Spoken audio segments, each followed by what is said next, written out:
Thank you. It's wonderful to be here with you all today, and thank you to Erin for inviting me to speak.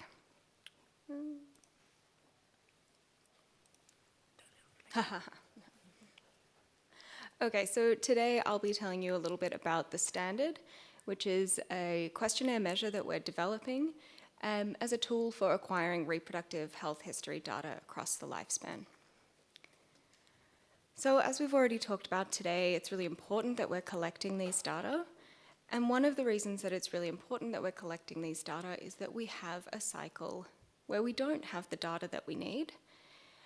And that means that we can't ask the questions that are really important, which means we don't have answers that we need to see whether these things matter for the brain. And so perpetuating this cycle really positions women as unknowable and mysterious and too complex. And in breaking this cycle, we need to be asking the right questions in the right way. So to do this, we're trying to develop a standardized tool to capture a person's endogenous and exogenous hormonal exposure across the lifespan. And that includes a number of things, so a bunch of medications that people might be taking across their lifespan, contraceptions, IVF, or menopausal hormonal therapy, as well as the different hormonal transitions that we go through across our life through adolescence, pregnancy, birth and lactation, and menopause. We're going to do this in a bunch of ways. Ideally, it will be evidence-based through collecting feedback and input from the leaders and experts in the field to create a measure that's harmonizable. If we share this, ideally gold standard questionnaire, and folks around the world are using it, then we can compare our results and combine our results into big data so that we can answer these questions best. The standard will also be developed in a way that is inclusive for people of all sexes and genders, and the way that the flow logic will give people the questions that are most relevant to them. It will be available in 3 versions, so in a long-form version that will be most specific or most detailed for people with a specific focus on women's health or on hormonal factors. We'll also provide a minimum standard or a short-form version, which we hope that all neuroimaging researchers will use in the way that other socio-demographic variables are collected, like age, sex, race, ethnicity, education, socioeconomic status, these sorts of things.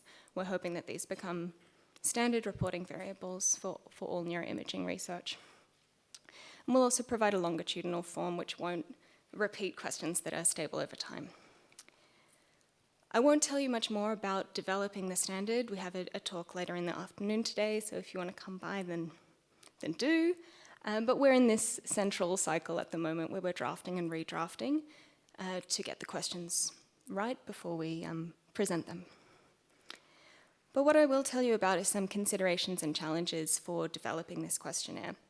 And one of the most obvious ones that came up early in defining the scope of what it is that we're asking is this balance between something that is evidence-based and something that's exploratory. Because of this cycle that exists, there's a lot of things that we don't even know if they're impacting the brain yet. Because the questions haven't been asked, we don't have the data, we're not able to show that relationship exists. So there are some questions that we're including just in the hopes that we'll have that data and we'll be able to show these relationships in the future. So we will be updating the standard as we have these data, as more things are available, that we can really hone the questions that exist to be best practice moving forward too. Another important consideration is that in developing this, we need to ask what we mean. So we can't just ask sex, we need to ask specific questions. Because just if somebody is assigned female at birth, it doesn't necessarily dictate which reproductive organs they have at birth or currently, and what their history of menstruation, other factors is. So we need to be really specific about the questions that we're asking. There's great best practice guidelines for this, which I would encourage everybody to have a read of. Additionally, we don't want to ask questions if we don't trust the data. So you might be surprised to know that up to 40% of people are not able to accurately report what medications they're currently on. And so we are making sure that we're asking people to provide photographs of the medication that they're on so that we can get ground truth data rather than best guesses. There's a number of really wonderful papers that are outlining current best practice with appendices that have really interesting and important information, so do check these out. And then, of course, representation matters. So in a recent scoping review, we have identified 185 studies of maternal brain using MRI, and only 38% of those studies are reporting racial and ethnic data.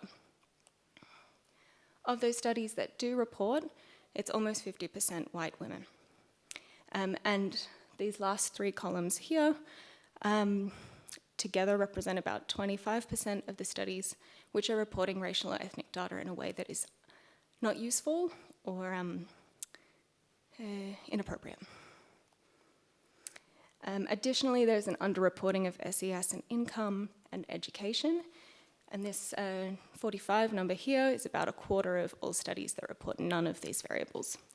So as we're collecting information related to sex and gender and hormones and chromosomes and all of these things, we need to keep intersectional identity firmly in mind to make sure we're not leaving anyone behind. We have to repeat all of this good research in 20 years. So yeah, in sum, if we can collect the good data in the best ways, this will lead to brilliant new discoveries, and we can break this cycle of not having the data, not having the questions, not having the answers. We are in current development of this measure at the moment. We'd love your feedback. This is about a 5-minute survey. If you are interested, I'd love to know what you think, a little bit about who you are, a little bit about the measure, and we can get in touch if you want early access to the measure itself. We're talking about it a little bit more as well, so come say hi. Thanks.